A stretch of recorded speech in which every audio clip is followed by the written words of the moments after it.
तबले की थाप से मंत्रमुग्ध करने वाले जाकिर हुसैन, जिसे लोग वाह उस्ताद के नाम से जानते थे, वो अब हमारे बीच नहीं रहे।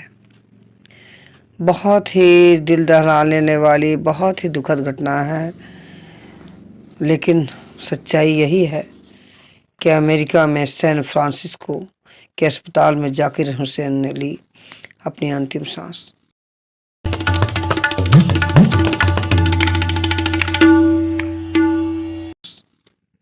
फेफड़े की बीमारी इडियोपैथिक पतमोत्री फाइब्रोसिस एक ऐसी बीमारी है जिसका इलाज शायद अमेरिका में भी नहीं था। ऐसी बीमारी से वो पीड़ित हो गए थे। प्रतिभा के धनी जाकिर हुसैन जी ने भाषा और संस्कृति की सीमाओं से परे उत्कृष्ट कृतियां ऐसी तैयार की थी। उनका संगीत मानवता को एक सूत्र में जोड़ा रहेगा हमेशा। जाकिर हुसैन से दुखी सारा देश उनके अंतिम दर्शन के लिए उमड़ रहा था। जब हम सभी लोग यहाँ रात के सन्नाटे में सो रहे थे, ऐसा समझा जाए कि अमेरिका में दिन था और यहाँ सुबह के लगभग 5:30 बजे होंगे, जब खबर आएगी हमारे बीच जाकिर हुसैन जी नहीं रहे। बहुत ही दुखद घटना है, बहुत सी चीज़ें हैं। कभी वाह ताज के प्रचार में आया, वाह ताज कहते हुए तमाम चीज़ें उनकी बताने लगूँ मैं, तो अभी आपको छोटी छोटी चीज़ें बताऊंगी। जैसे कि शुरू से देखा जाए तो मैं बताना चाहूँगी कि पिता उनके मशहूर तबला वादक थे, जिसका नाम था अल्लाह रखा। 3 साल की उम्र में तबला बजाना जाकिर जी ने सीखना शुरू कर दिया था।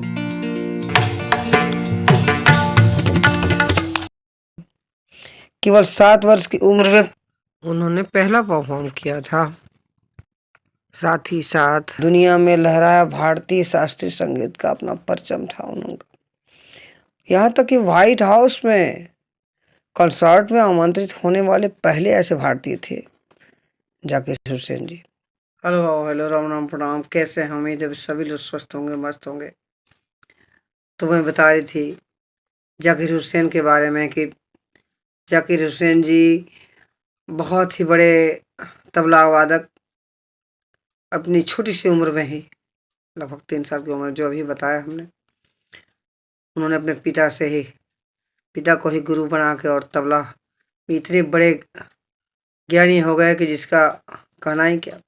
हाल ही में उनकी एक तस्वीर आई थी, जो पंकज उदास जी के एक्सपायर होने पे उन्हें का छोटा सा वीडियो है, मैं दिखाना चाह रही हूँ। और भी कुछ कुछ चीज़ें दिखाऊंगी जिसको याद करते हुए आपको याद आ जाएगा।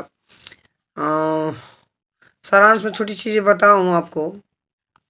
किसी के निधन के बाद बहुत ज़्यादा लंबा बोलना मेरे से नहीं हो पाता है वो लोग, तो छोटा सा मैं बताना चाहूँगी कि वो कैलिफोर्निया में एक किसी लड़की से अपने ज़माने में प्यार करते थे, जिससे उनके माता पिता तो संतुष्ट नहीं थे शादी करने के लिए, क्योंकि अदर कास्ट का हो जा रहा था। लेकिन बाद में दोनों लोग की किसी तरह रजामंद करवा के उन्होंने, चूँकि वहाँ तबला बजाना सीखते थे उस ज़माने में, तो वहीं पे वो भी एक लड़की जो थी, जो वहीं पे आती थी, वो भी संगीत सीखने, तबला सीखने। तो साथ साथ मुलाकात हुई और प्यार हो गया। तो प्यार के लिए वो दोनों की, मैंने ऐसा सुनने में आया कि सालों तक उनकी माँ जो है उनको बहू के रूप में स्वीकार नहीं कर पाई थी। एक ही किस्सा है। एक और किस्सा मैं आपको बताऊं कि एक हालिया फिल्म थी, हालिया क्या, ये भी 1890s की बात है, जब वो एक फिल्म में काम कर रहे थे जिसमें समाना आजमी उनकी हीरोइन थी, और वो लता और क्या कहते हैं, लता मंगेशकर और आशा भोसले दोनों पर बनी हुई फिल्म थी। पता नहीं आगे चल के वो आई या नहीं आई, फिल्म का नाम मुझे याद नहीं आ रहा है, लेकिन उसी फिल्म में काम हो रहा था जिसपे कि लता जी ने पहली बार किसी बात को लेके और इनसे गुस्सा हुई थी, जाकिर हुसैन से, है ना। तो एक छोटी सी यही खबर है, बाकी चीज़ें छोटे-छोटे दिखा रहे हूँ कैसे उनका, ये समझिए कि 73 साल, 72 ही अभी पूरा हुआ था, 73वें साल में लगे थे। उनका आकाश अचानक से निधन की खबर आ गई। लोग कब कहाँ चले जाएँ बाबू भाई, उसको कहना ही क्या है, लेकिन जाने पर दुःख तो होता ही है। मुझे तो बहुत दुःख होता है।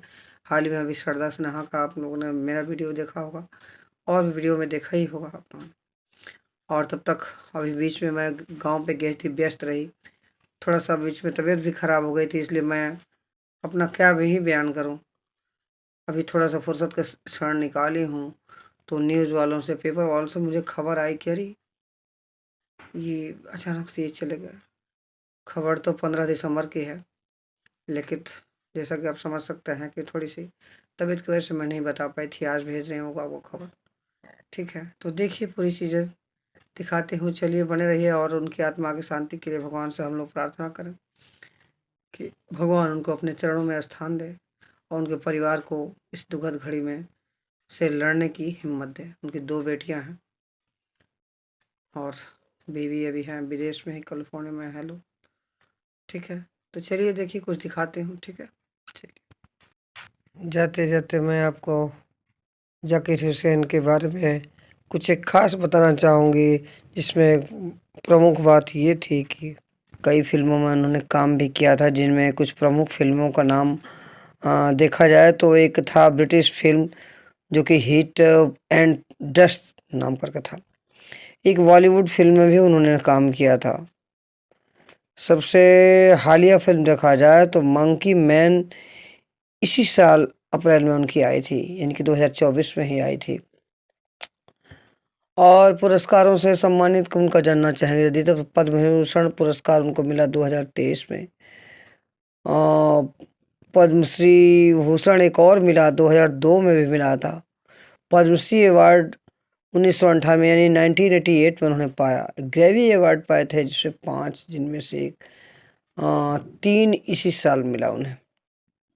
उनके चले जाने से पूरा देश तो दुखी है ही, बस एक अफसोस ये दिल में रह गया है कि काश वो यदि उनका अंतिम संस्कार अपने देश भारत में हुआ होता तो शायद बहुत दर्शकों के, बहुत से लोगों को जो हम सब उन्हें दिल से चाहते थे, उन्हें अंतिम विदाई अपने नम आँखों से मन ही मन दे सकते थे।